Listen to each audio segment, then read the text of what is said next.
Episode 14 पेशकश मीरे कारवां। काशी की आवाजें मुझे चारों तरफ से आती हुई महसूस हो रही थी। मेरे लिए किसी समत का तयन करना बहुत ही मुश्किल हो रहा था। समत का तयन करने का कोई फायदा भी नहीं था, हर तरफ से रास्ता ही बंद था।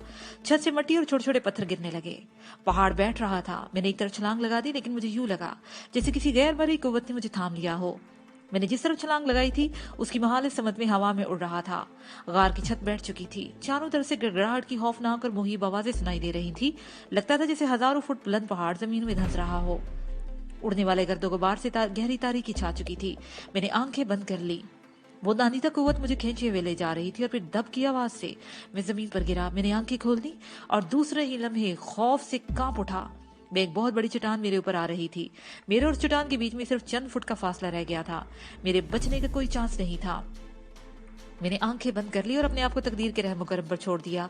और उसी वक्त बेख्तियार मेरे दिल से अल्लाह की पुकार भी निकली थी। मैं मुंतजिर था कि किसी भी लम्हे ऊपर से गिरने वाली चट्टान मुझे कुचल सकती थी, लेकिन इन नाजुक लम्हात में किसी ने मुझे एक तरफ खींच लिया। मेरे जहन में सुबान का ख्याल उभरा था। शायद उसे मुझे पकड़कर एक तरफ घसीट लिया था। गड़गड़ाहट की मुहीब आवाजें अब भी सुनाई दे रही थी। चट्टानें टूट टूट कर बिखर रही थी। मैं आंखें बंद किए पड़ा रहा। वो खौफनाक आवाजें बहुत देर तक सुनाई देती रही और फिर एकदम सन्नाटा छा गया। मुहीब और असाब शिकन सन्नाटा, जैसे दुनिया में जिंदगी का वजूद ही ना रहा हो। क़यामत गुजर गई हो और उसने हर चीज को फना कर दिया हो। मुझे यूं लगा जैसे किसी ने मेरा सर उठाकर अपनी गोद में रख लिया हो। बड़ा ही नर्म और गुदास लम्स था। जिंदगी की हरारत से भरपूर वो हस्ती कौन हो सकती थी। मैं अभी ये सोच ही रहा था कि मुझे अपनी पेशानी पर तपते हुए होंठों का लम्स महसूस हुआ। मुझे वो रात याद आ गई जब खटमंडू के रत्ना पार्क में मुझे क्रिस्टल के मुजस्मे के टूटे हुए 2 टुकड़े मिले थे और मैं क्रिस्टल के उन दोनों टुकड़ों को उठाकर घर ले आया था। उन्हें जोड़कर उनकी मरहम पट्टी की थी और रात के आखिरी पहर वो मुजस्मा दुनिया की हसीन तरीन औरत का रूप इख्तियार कर गया था। नहीं, वो इस दुनिया की हसीन तरीन औरत नहीं थी। वो नीलगिरी थी, मलकूती हुस्न की मालिक। वो गौतम बोस की कुव्वतों का शिकार हो रही थी और मैंने उसे बचा लिया था। वो मेरी शुक्रगुजार थी और रुखसत होने से पहले ही उसने मेरी पेशानी पर बोसा दिया था। वो ऐसा ही नाकाबिले फरामोश कैफ आगही लम्स था जिसे मैं कभी नहीं भूल सकता था। वो नीलगिरी थी जिसे मेरा सर अपनी गोद में रखा हुआ था और मेरे ऊपर झुकी हुई थी। वो जिंदगी से भरपूर दिखाई दे रही थी। उसके होंठ ही नहीं, पूरा चेहरा मुस्कुरा रहा था। आंखों में वही सितारों जैसी चमक थी। उसके पूरे वजूद में जिंदगी की लहरें लेती हुई महसूस हो रही थी। तुम्हारा शुक्रिया अदा करने के लिए मेरे पास अल्फाज नहीं है वजदान। नीलगिरी के होंठ साकित थे, लेकिन उसकी सरगोशी जैसी सुरीली आवाज मेरी समाज से टकरा रही थी। वो शैतान खत्म हो गया। तुमने इन तागूती कुव्वतों को शिकस्त देकर मुझे बचा लिया। तुम्हारी नीयत के हलूस ने मुझे एक नई जिंदगी दी है। जब तक ये दुनिया कायम है मैं तुम्हारी सलामती के लिए दुआएं मांगती रहूंगी। तुम्हारे दुश्मन जेर पाऊंगी और फतह और कामरानी तुम्हारे कदम चूबेगी। लेकिन क्या नीलगिरी, मेरे मुंह से बेख्तियार निकला। लेकिन तुम्हारी नीयत में मामूली सी खोट भी तुमसे ये सब कुछ छीन लेगी, नीलगिरी ने कहा। और मैं जानती हूँ कि कभी न कभी ऐसा मौका जरूर आएगा जब शैतानी कुव्वतें फिर तुम पर हमला आवर होंगी और तुम्हारे कदम लड़खड़ाने लगेंगे। मैं तुम्हारी साबित कदमी के लिए दुआ करती रहूंगी, लेकिन ये सब कुछ बहरहाल तुम्हारे ही इख्तियार में होगा। तुम्हें अब तो कोई खतरा नहीं है नीलगिरी? मैंने मौजू बदलते हुए पूछा। नहीं, नीलगिरी ने जवाब दिया। सदियों तक कोई ऐसी हस्ती नजर नहीं आती जिसमें ये सारी कठिनाई बर्दाश्त करने की सकत हो। वो चंद लम्हों को खामोश होते हुए बोली, तुम अपना जाप पूरा कर लो। मैं तुम्हारी कनीज बनकर हमेशा के लिए महफूज हो जाऊंगी। मैं जवाब में कुछ कहना ही चाहता था कि किसी तरफ से काशी की आवाज सुनाई दी। अजनबी, अजनबी, कहाँ हो तुम? वो मुझे पुकार रही थी। मैं जा रही हूँ। नीलगिरी की सरगोशी मेरी समाज से टकराई। नीलगिरी ने मेरा सर आहिस्तगी से जमीन पर टिका दिया और उठकर खड़ी हो गई। उसे दोनों हाथ ऊपर उठा दिए। वो चंद लम्हे मेरे सामने खड़ी रही, फिर हवा में तैरने लगी। वो सामने नीलगिरी की बर्फपोश चोटी की तरफ जा रही थी और फिर मेरी निगाहों से ओझल हो गई। अजनबी, कहाँ हो तुम? काशी की आवाज दोबारा सुनाई दी। मैं यहाँ हूँ काशी, इस तरफ। मैंने चीख कर जवाब दिया और उठकर खड़ा हो गया। और मुझे ये जानकर हैरत हुई कि मैं इस वक्त बुद्धा की इस कदीम इबादत गाह के मरकजी दरवाजे के करीब मौजूद था। काशी दहानी के अंदर थी। वो मुझे देखकर तेजी से मेरी तरफ लपकी और दौड़ती हुई वालहाना अंदाज में मुझसे लिपट गई। मेरा दिमाग भग से उड़ गया। वो नीम बरहना जवान और हसीन औरत मुझसे लिपटी मेरी पेशानी और मेरे गालों पर चटापट भोंसे ली जा रही थी। मैंने बड़ी मुश्किल से उसे अपने आप से अलग किया और बदहवासा होकर इधर उधर देखने लगा, जैसे किसी ने हमें ये हरकत करते हुए देख तो नहीं लिया। मेरी नजरें दूसरी चट्टान की तरफ उठ गई जहाँ सुबान खड़ा था। आंखों से महरूम उसके चेहरे पर मुस्कुराहट थी और फिर दूसरे ही लम्हे में उछल पड़ा। दोनों चट्टानों के बीच बर्फ का पुल अपनी जगह पर मौजूद था, आग से पिघलकर जो बह चुका था, लेकिन वो वैसी का वैसा वहीं पर था। मैंने आगे बढ़कर नीचे झांका। गहराई में उछलता और झाग उड़ाता पानी भी रवा दवा था। ये सूरत-ए-हाल देखकर मेरे दिमाग में सनसनाहट सी होने लगी। वो जो कुछ भी था ताकूती चक्कर था, पुरस्रार कुव्वतों का खेल था। मुझे रोकने की कोशिश थी, लेकिन कोई बातिल कुव्वत मुझे नहीं रोक सकी थी। मैं उस जगह पहुंच गया था जहां गौतम बोश नीलगिरी को हासिल करने के लिए जाप करने बैठा हुआ था। मैंने उसके जाप समेत सबको खत्म कर दिया था। उसकी तमाम पुरस्रार कुव्वतें मिट चुकी थी। वो सब कुछ खत्म हो गया था। इन ताकूती और बातिल कुव्वतों के हाथ में के साथ ही हर चीज मामूल पर आ गई थी। मैंने मुड़कर इबादतगाह के दरवाजे की तरफ देखा। दाएं बाएं चट्टानों के बुद्धा के तरशे हुए मुजस्मे जू की तू मौजूद थे और ऊपर दरमियान में बुद्धा स्माइलिंग मुजस्मा भी मौजूद था और लगता था जैसे वो मेरी तरफ देख के मुस्कुरा रहा हो। फिर मेरी नजरें काशी की तरफ उठ गई। वो भी सर तपा पैकर मुस्कुराहट बनी हुई थी। क्या देख रहे हो ऐसे? काशी के होंठ कुछ और फैल गए। कुछ नहीं, मैं गड़बड़ा सा गया। नीलगिरी आजाद हो गई। काशी के लहजे में बेपनाह खुशी का इजहार हो रहा था। वो आजाद थी, आजाद रहेगी। बस्ती में इसकी आजादी का जश्न मनाया जाएगा, ऐसा जश्न जिससे पहले कभी ना मनाया गया हो। अब हमें यहाँ से चल देना चाहिए। जश्न की तैयारी भी तो करनी है। काशी ने बात खत्म करते हुए फितरत जोश से एक बार फिर मुझे अपने साथ लिपटा लिया, मेरी पेशानी पर बोसा दिया और फिर मेरा हाथ पकड़कर बर्फ के पुल की तरफ चलने लगी। सूरज मगरिब की तरफ झुक रहा था। धूप की तिरछी किरणों से जमी हुई बर्फ शीशे की तरह चमक रही थी। काशी ने मेरा हाथ पकड़ रखा था और हम बर्फ पर इस तरह चल रहे थे जैसे किसी पार्क के पुख्ता रवश पर टहल रहे हों। सुबह ने दोनों बाहें फैला दी और आंखों से महरूम होने के बावजूद उसे हमें अपनी तरफ आते देख लिया था और हमें अपनी आगोश में लेने के लिए बाहें फैला दी थी। मैं और काशी दौड़कर वालहाना उससे लिपट गए। सुबह ने हम दोनों की पेशानी पर बोसे दिया और फिर हमें अपने आप से अलग करते हुए कहा, तुम मुबारकबाद के मुस्तहिक हो अजनबी।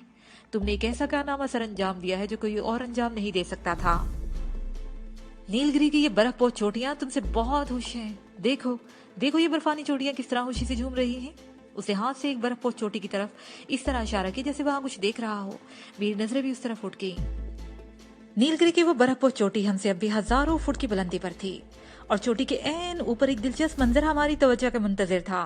बर्फ के सफेद गाले उड़ उड़कर फिजा में फैल रहे थे और इस तरह गर्दिश कर रहे थे जैसे रक्स कर रहे हो, खुशी से झूम रहे हो। और हैरत की बात यह थी कि बर्फ के गाले फिजा में एक महदूद हद तक थे।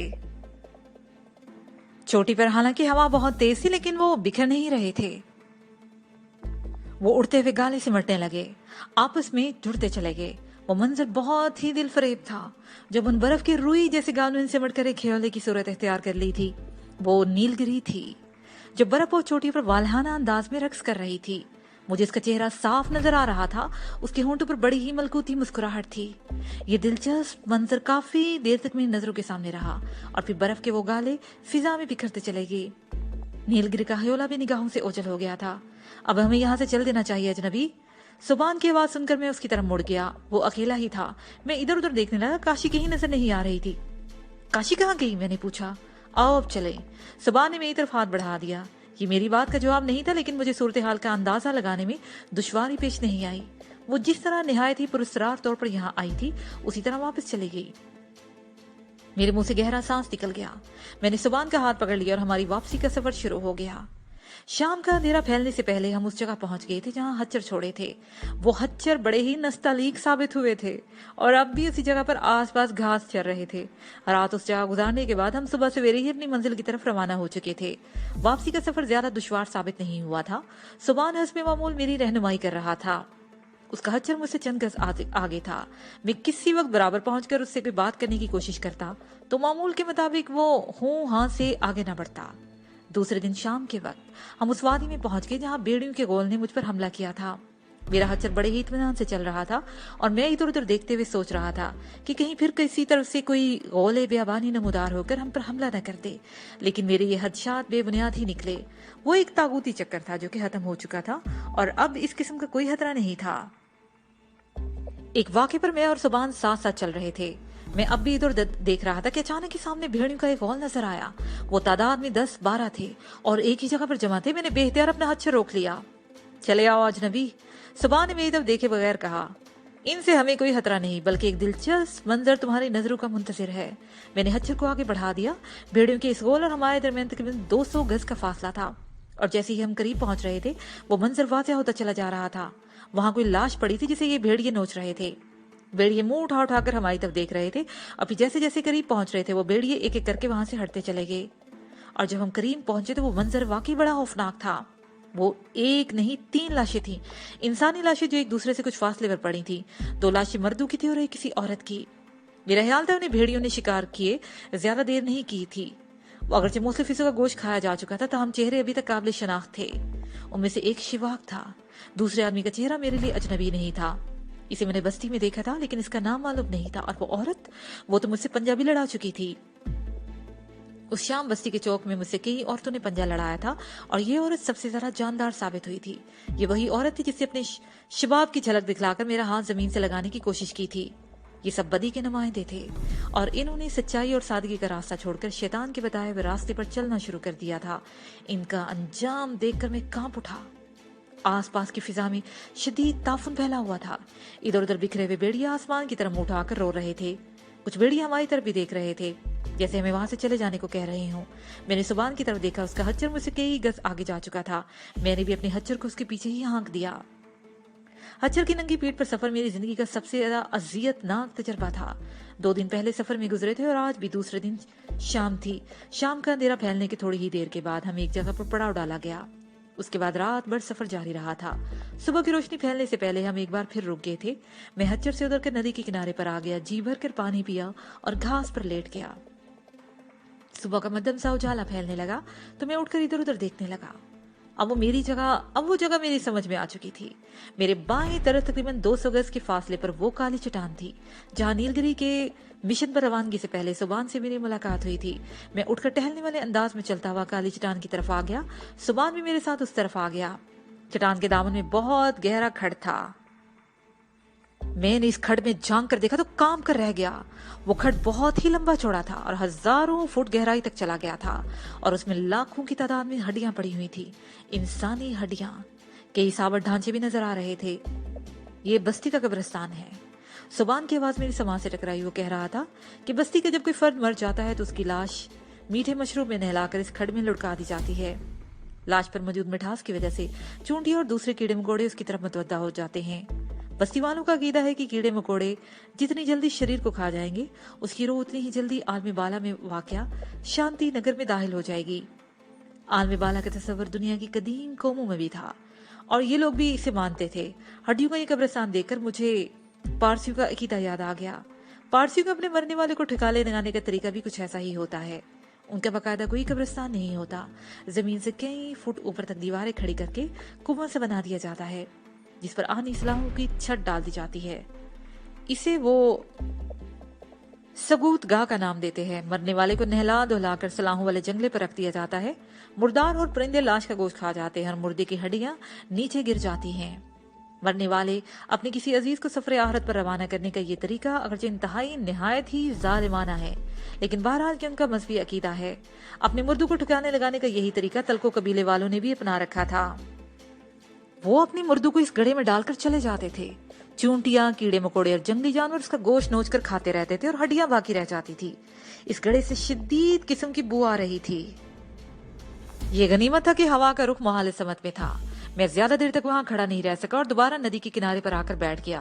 दिन की रोशनी अब वाज़ेह होती जा रही थी। सुबान मुझसे कुछ फासले पर बैठा हुआ था। उसे झुककर चुल्लू से चंद घूंट पानी पिया और फिर एक झटके से उठकर खड़ा हो गया। कुछ देर तक नथ ने फुला पचकाकर फिजा में कुछ सूंघता रहा, फिर मेरी तरफ देखते हुए बोला, अब चलो अजनबी, वो सब लोग वहां से जा चुके हैं। कौन लोग कहां से जा चुके हैं? मैंने उलझी हुई नजरों से सुबान की तरफ देखा, लेकिन वो मेरी बात का जवाब देने की बजाय उछलकर हच्चर पर बैठ गया। मैं भी अपने हच्चर पर सवार हो गया। अब हमारी मंजिल सिर्फ 2 कोस के फासले पर रह गई थी। तलको कबीले की वो बस्ती जहां शोभा और धन्नो मेरी मुंतजिर थी। पता नहीं मार्था भी वहां मौजूद थी या जा चुकी थी। मंजिल की कुर्बत के एहसास से मुझ पर थकन सी सवार होने लगी। ये इंसानी फितरत है। जब मंजिल दूर होती है तो चलते रहने का हौसला बरकरार रहता है। لیکن جیسے جیسے منزل قریب آتی جاتی ہے حوصلہ بھی دم توڑنے لگتا ہے اور دل چاہنے لگتا ہے کہ پر لگ جائے اور انسان اڑ کر منزل پر پہنچ جائے۔ میں بھی اس وقت ایسی ہی کیفیت میں مبتلا تھا۔ میرا بھی دل چاہ رہا تھا کہ اڑ کر وہاں پہنچ جاؤں اور گہری نیند سو جاؤں۔ سبحان کا حچر مجھ سے تقریباً 10 گز آگے تھا۔ اس کا رخ بستی کی طرف نہیں تھا۔ لگتا تھا جیسے وہ بستی کے باہر پہلو سے گزر کر جھیل کی طرف جانا چاہتا تھا۔ اس طرف جھیل کے کنارے دور تک شابلوت کے درخت تھے۔ ہم بستی سے تقریباً 100 گز کے فاصلے سے گزرتے ہوئے جھیل کے کنارے درختوں پر پہنچ گئے۔ گزرتے ہوئے میں بار بار بستی کی طرف دیکھتا رہا۔ بعض جھونپڑوں کے دروازے بھی نظر آ رہے تھے، لیکن مجھے اس طرف کسی ذی روح کا نام و نشان تک دکھائی نہیں دے رہا تھا۔ اگرچہ یہ بہت ہی غیر فطری سی بات تھی کہ بستی کے کسی فرد نے اپنے جھونپڑے سے نکل کر ہماری طرف دیکھا تک نہیں تھا۔ حالانکہ ہماری آمد پر تو بستی میں شور مچ جانا چاہیے تھا، لیکن وہاں سناٹا تھا، گمبھیر سناٹا۔ اس بستی سے زندگی کا نام و نشان تک مٹ چکا تھا۔ بستی بالکل سنسان تھی۔ میں حجر سے اتر کے درختوں میں چلتا ہوا جھیل کے کنارے پر آ گیا۔ سبحان مجھ سے پہلے ہی وہاں پہنچ چکا تھا۔ دائیں طرف تقریباً 50 گز کے فاصلے پر ایک بڑی سی کشتی نظر آ رہی تھی جس کی رسی کنارے کی جھاڑیوں سے بندھی ہوئی تھی۔ میں سبحان کے پیچھے پیچھے اس طرف چلنے لگا۔ ہم جیسے ہی کشتی کے قریب پہنچے، نہ جانے کہاں سے 2 نوجوان لڑکیاں نمودار ہو کر ہمارے سامنے آ گئی۔ ان کے جسموں پر وہی لباس تھا، یاک کی کھال کا مختصر سا ٹکڑا سینے کو چھپانے کی ناکام کوشش کر رہا تھا اور زیریں حصے پر مختصر سا چمڑے کا اسکرٹ۔ ان دونوں لڑکیوں کے ہونٹوں پر بڑی ہی دل فریب مسکراہٹ تھی۔ سبحان کے ہونٹوں پر بھی مسکراہٹ آ گئی اور مجھے بھی باری باری ان دونوں کی طرف دیکھ کر مسکرانا پڑا۔ سبحان نے اپنا ہاتھ ایک لڑکی کی طرف بڑھا دیا۔ لڑکی نے اس کا ہاتھ پکڑا اور اسے کشتی میں سوار کرانے لگی۔ سبحان نے خطرناک ترین پہاڑی رستوں پر میری رہنمائی کی تھی اور کشتی میں سوار ہونے کے لیے وہ دوسروں کا محتاج تھا۔ دوسری لڑکی نے مسکراتے ہوئے میری طرف ہاتھ بڑھا دیا۔ میں نے اس کی مسکراہٹ کا جواب دیا، لیکن میں نے اس کا سہارا لینے کی بجائے خود ہی کشتی پر سوار ہونے کی ترجیح دی۔ تاہم یہ بات میری سمجھ میں نہیں آ سکی تھی کہ بستی کے لوگ کہاں غائب ہو چکے تھے اور یہ خوبصورت لڑکیاں ہمیں کشتی میں سوار کر کے کہاں لے جا رہی تھی۔ سبحان جس طرح بستی سے پہلو بچا کر سیدھا اس جگہ آیا تھا جہاں یہ کشتی ہماری منتظر تھی، اسے اندازہ ہوتا تھا کہ ہمیں کہیں اور جانا ہے، گویا اسے پہلے سے ہی پروگرام کا علم تھا۔ لیکن میرے لیے حیرت کی بات یہ تھی کہ وہ پہلے سے کیسے جانتا تھا۔ کشتی کافی کشادہ تھی، آمنے سامنے 2 سیٹیں تھیں اور ہر سیٹ پر 3 آدمی آسانی سے بیٹھ سکتے تھے۔ میں اور سبحان ایک سیٹ پر بیٹھ گئے اور وہ دونوں لڑکیاں کشتی کو دھکیل کر گہرے پانی میں لے گئیں اور اچھل کر کشتی پر سوار ہو گئیں۔ دونوں نے ہمارے سامنے والی سیٹ پر بیٹھ کر چپو سنبھال لی اور کشتی کو کھینے لگیں۔ اس طرح انہیں اپنے سامنے بیٹھ کر میرا دل اچھل کر حلق میں آ گیا، کن پٹیاں تک سلگ اٹھی اور سینے میں سانس تک رکتا ہوا محسوس ہونے لگا۔ اس وقت سورج طلوع ہو چکا تھا، جھیل کے پانی میں جیسے آگ سی لگ چکی تھی۔ جھیل کے سکون پر پانی میں مچلتی ہوئی دھوپ کی سنہری کرنوں کو دیکھ کر لگتا تھا جیسے الاؤ دہک رہے ہوں۔ کشتی کا رخ جزیرے کی طرف تھا اور مجھے حیرت بھی ہوئی کہ ہم اس ویران جزیرے پر کیوں جا رہے ہیں۔ میں ان لڑکیوں سے بہت کچھ پوچھنا چاہتا تھا، بستی کے بارے میں، بستی کے لوگوں کے بارے میں بھی، شوبھا، دنو اور مارتھا کے بارے میں بھی، مگر دونوں لڑکیاں میرے سامنے جس پوزیشن میں بیٹھی تھی انہیں دیکھ کر تو میرا پتا بھی پانی ہو رہا تھا۔ میں نے آنکھیں بند کر لینے میں ہی عافیت سمجھی۔ اس کے ساتھ ہی یہ پارٹ اپنے اختتام کو پہنچا۔